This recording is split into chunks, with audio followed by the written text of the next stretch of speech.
కాబట్టి కులగణన పేరుతో మోసం చేసింది వాళ్ళు. కులగణన పేరుతో మోసం చేస్తే కొట్టాడింది మనం. వాళ్ళ బీసీలకు ఇచ్చే రిజర్వేషన్ కాంగ్రెస్ పార్టీ ఇస్తే తెలుసా అన్న? ఎంత ఇస్తున్నారు? 42% రిజర్వేషన్ ఇస్తున్నారు లేదా?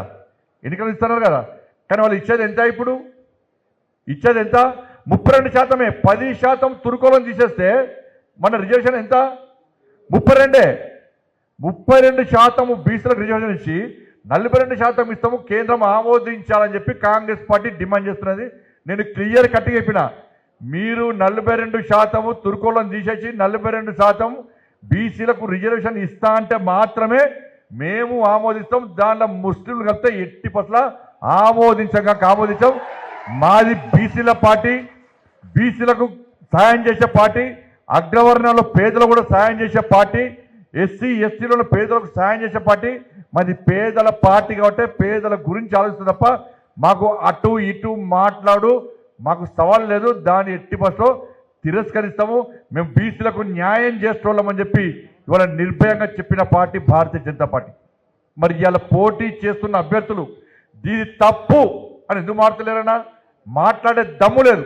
ఎందుకంటే ఒక వర్గం ఓట్లు వాళ్ళకి కావాలి. వాళ్ళ ఓట్లు తక్కువ ఉన్న వాళ్ళ ఓట్లు వన్ సైడ్ పడతాయి కాబట్టి మనకు కావాలి అంటున్నారు. ఒకరు గుర్తుంచుకోరన్నా, ఇలా 10% ముస్లిం బీసీలు కలిపితే ఇవాళ మీద మున్సిపాలిటీ ఉంటుంది. మీరు ఎవ్వరు సర్పంచ్ గెలవరు. మీ ఏరియాలో మీ గ్రామ పంచాయతీలో 500 మంది ముస్లిమ్స్ ఉంటే అది బీసీ అయితే వాళ్ళు వచ్చి అక్కడ పోటీ చేస్తారు. వాళ్ళ ఓట్లన్నీ ఒక్కదికి పడతాయి కదా. అప్పుడు ఎవరు గెలుస్తారా? ఎవరు గెలుస్తారు? ఒక కౌన్సిలర్, నేను కౌన్సిలర్గా పోటీ చేస్తా, అది మరి బీసీ అవుతుంది. నేను పోటీ చేస్తా, బీసీ కాబట్టి నేను పోటీ చేస్తా. నాకు వ్యతిరేకంగా ఒక ముస్లిం వస్తాడు. మా వార్డులో 500 మంది ముస్లిం ఓట్లు ఉంటాయి. ఆ ఓట్లు 1500 ఓట్లు ఉంటాయి, 500 మంది ముస్లిం ఓట్లు ఉంటాయి. ఎక్కడ వచ్చి బీసీ మా వార్డులో పోటీ చేస్తాడు. అప్పుడు ఎవరు గెలుస్తారు? ఇక మీ బీసీల పరిస్థితి ఏందన్నా? బీసీల పరిస్థితి ఏంది? ఎవరు రాజ్యం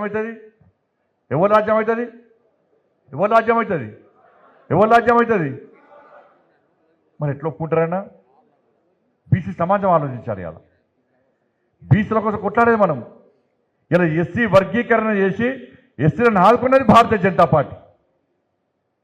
ఇలా మాలలకు కూడా ఏ విధంగా న్యాయం చేయాలో ఆలోచిస్తున్నాం. ఎవరికి ఇబ్బంది కాకుండా మాలలకు కూడా ఏ విధంగా న్యాయం చేయాలో, మాదిగలకు అన్యాయం జరగకుండా వర్గీకరణ విషయంలో మాలకు వేరే రకంగా న్యాయం చేసే విధంగా కూడా భారతీయ జనతా పార్టీ ఆలోచిస్తున్నది.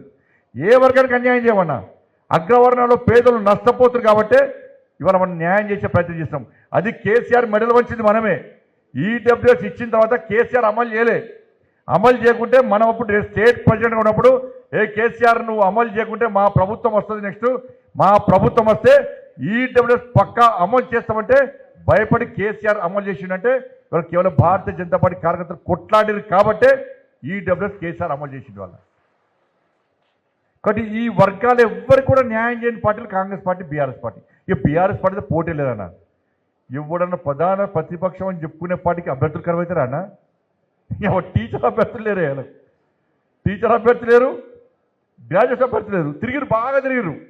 ఇక ఏం తిరిగిరంటే 50 కోట్లు ఇస్తాము, మేమే ఖర్చు పెట్టుకుంటా పైసలు, నువ్వు రా నామినేషన్ అయ్యి మేము ఖర్చు పెట్టుకుంటే ఎవరు రాలే బీఆర్ఎస్ పార్టీకి. ఇప్పుడు దేశంలో అధికారంలో ఉండి అభ్యర్థులు లేని పార్టీ అంటే కాంగ్రెస్ పార్టీ.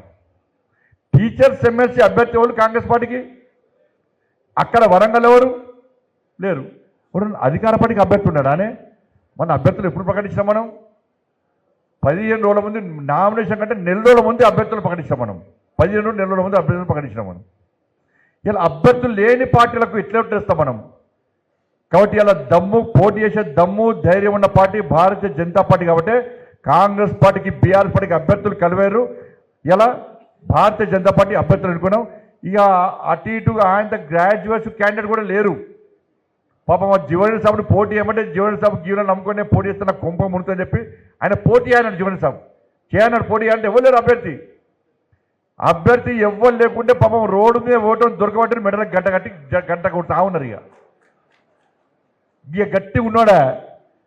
ఇక ఓటర్లకు పైసలు ఇచ్చుడు కాదు, ఓటర్ల వంచుడు కాదు, వాళ్ళు ఓటుకు 7,000 ఇస్తున్నాడా? ఎంత ఇస్తారు? 7,000 రూపాయలు ఇస్తున్నాడు. 7,000 నుంచి 10,000 రూపాయలు కవర్లో పెట్టి పంచుడు స్టార్ట్ చేసినాడు. 7,000 నుంచి 10,000 ఒక్కొక్క కవర్లో పెట్టి ఇక పంచేది వంచుతున్నాడు. నేను మా అంజనా చెప్పిన నువ్వు ఏం టెన్షన్ పడకన్నా, నువ్వు ఆరాంసే ఉండు. మా కార్యకర్తలకు కరీంనగర్లకు కట్టిన మా కాంగ్రెస్ వాళ్ళు బీఆర్ఎస్ వాళ్ళు పొట్టు పైసలు వంచారు. అయినా నన్ను 2,20,000 ఓట్ల మెజార్టీతో మా వాళ్ళు గెలిపించారు. ఈడ కాంగ్రెస్ వాళ్ళు 7,000 కాదు 10,000 కాదు 15,000 ఇచ్చినా కూడా మా కార్యకర్తలు, దమ్మున్న కార్యకర్తలు, ధైర్యం ఉన్న కార్యకర్తలు ఎట్లా ప్రజలకు వాస్తవ విషయాలు చెప్పానో, బీఆర్ఎస్ పార్టీ కాంగ్రెస్ పార్టీ మోసాలు ఏ విధంగా చెప్పానో చెప్పి నేను పక్కా గెలిపిస్తానని టెన్షన్ పడకని చెప్పిన. పక్కా లేదా? పక్కా కదా? ఇలా 7,000 10,000 రూపాయలు ఇచ్చి మేధావుల ఓట్లు కొందామని కాంగ్రెస్ పార్టీ అనుకుంటే ఇలా దేశవ్యాప్తంగా చర్చ జరుగుతుందన్న. అందరి దృష్టి మొత్తం ఇటే ఉన్నది, కాబట్టి దయచేసి ఈ ఎన్నికలు మనకు ఒక సవాల్. ఇవి 2 ఎన్నికల్లో గెలిపించే బాధ్యతను మనం తీసుకోవాలి. ఎందుకంటే కుట్లాడింది ఇంతకుముందు చెప్పినా, కుట్లాడింది మనం